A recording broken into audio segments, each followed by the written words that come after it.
Hello दोस्तों, स्वागत है आप सबका एक बार फिर से मेरे चैनल में। दोस्तों, ये आपका वीपीओ का दूसरा वीडियो होने वाला है। जो आपका पंचायती राज का सिलेबस है उसका दूसरा वीडियो है, दूसरा टॉपिक है। आप यहाँ पर देख सकते हैं।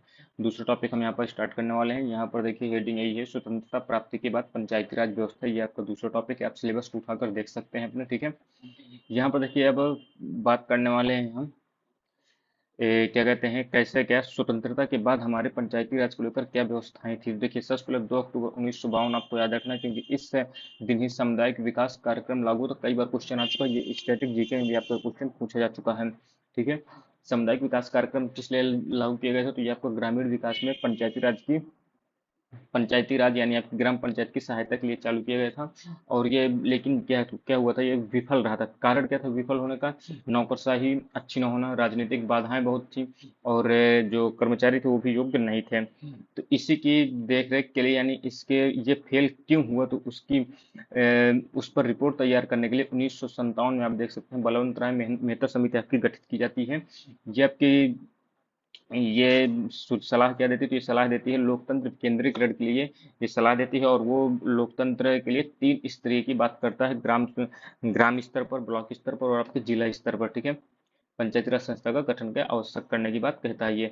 इसका क्रियान्वयन सबसे पहले कहाँ होता है, तो ये आप देख सकते हैं 2 अक्टूबर 1959 को, जो आपका नागौर जो पड़ता है, नागौर ग्राम पंचायत राजस्थान में, वहां पर इसकी शुरुआत कर दी जाती है। इसके बाद देखिए इंपॉर्टेंट समितियां, ये आपको ध्यान देना। 1900 देख सकते हैं आप, 1957 में आपकी बलवंत राय मेहता समिति आती है।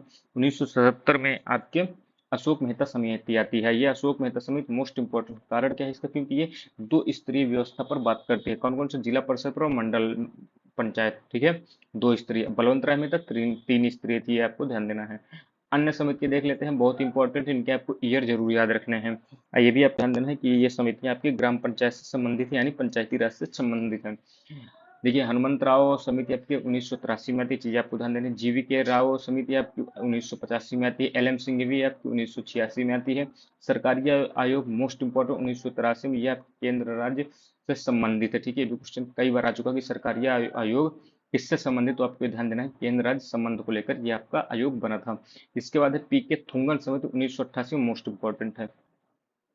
देखिए संविधान के आर्टिकल 40 में आपकी पंचायतों का उल्लेख है, ये आपको पता ही होगा। इस पर आर्टिकल 246 में भी आपको उल्लेख मिलता है पंचायतों का, लेकिन दूसरे परिप्रेक्ष्य मिलता है, क्योंकि स्थानीय स्वशासन को जो है यहाँ पर राज्य का विषय बना दिया जाता है, ये आपको पता ही होगा।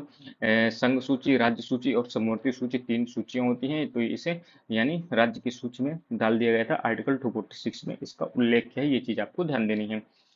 अगला पॉइंट यहाँ पर भारत में पंचायतों के पुनर्गठन को लेकर देखिए मोस्ट इंपॉर्टेंट चीजें हैं ये। यूपी पंचायती राज अधिनियम 1947 में आता है सबसे पहले, ठीक है। ये देश में पहला एक्ट जो पारित होता है राज्य सरकार द्वारा, यूपी गवर्नमेंट द्वारा, ठीक है। ये चीज आपको ध्यान देना है। इसकी डेट्स आपको याद रखना है। विधानसभा में कब पारित होता है? 5 जून 1947 को, ठीक। विधान परिषद में 16 सितंबर 1947 में।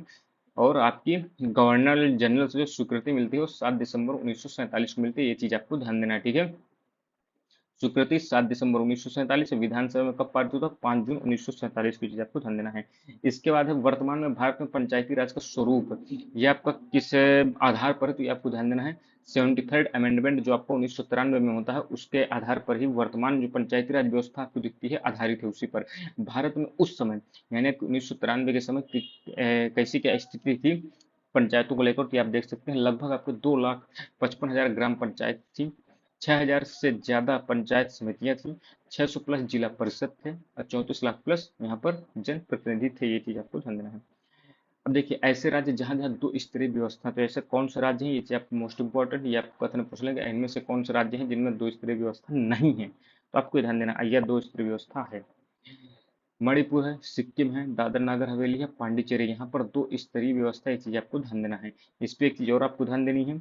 ये देखिए 1, 2, 3, 4, ये 4 जो है ये आपकी 2 स्तरीय व्यवस्था, लेकिन एक राज्य ऐसा भी है जहाँ 4 स्तरीय व्यवस्था, ये आपका देख सकते हैं पश्चिम बंगाल है।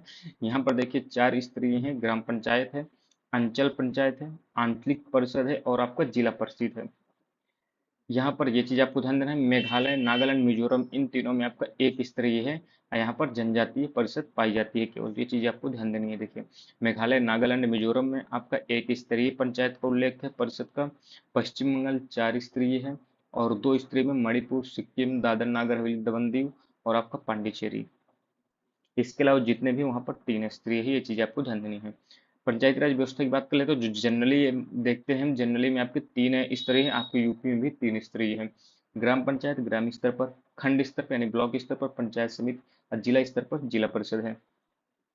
देखिए यहाँ पर ये आपको ध्यान देना है, 73rd अमेंडमेंट एक्ट 1993 में क्या होता है, प्रत्येक राज्य अपनी आबादी के अनुसार ग्राम सभा गठित करने के लिए आबादी की संख्या सुनिश्चित करने का अधिकार किसके पास है, प्रत्येक राज्य के पास। ये चीज आपको ध्यान, जैसे यूपी है, यूपी में भी कितने क्या ग्राम सभा गठित होनी है, तो ये आपके उनकी जनसंख्या पर, उस एरिया की जनसंख्या पर निर्भर करता है, और इस जनसंख्या का निर्धारण करने का अधिकार किसके पास होती है, राज्य सरकार के पास। ये चीज आपको ध्यान देना है, इसी अमेंडमेंट के माध्यम से ये बात कही गई थी। देखिए ग्राम सभा की बात कर लेते हैं। ग्राम सभा में जो सदस्यता जो होती है वो ऐच्छिक इच्छा के अनुसार होती है।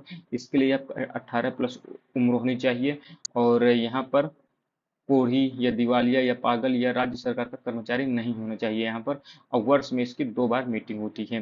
तो ये आपका दूसरा जो है टॉपिक आपका इससे कवर हो गया, ठीक है। ये आप देख सकते हैं, स्वतंत्रता प्राप्ति बाद पंचायती राज व्यवस्था का एक मोटा मोटा आपको अंदाजा मिल गया। ये आपकी दूसरी वीडियो थी। अगली वीडियो आपको तुरंत मिलेगी। मिलते हैं दोस्तों अगली वीडियो में, तब तक के लिए दोस्तों धन्यवाद, जय हिंद।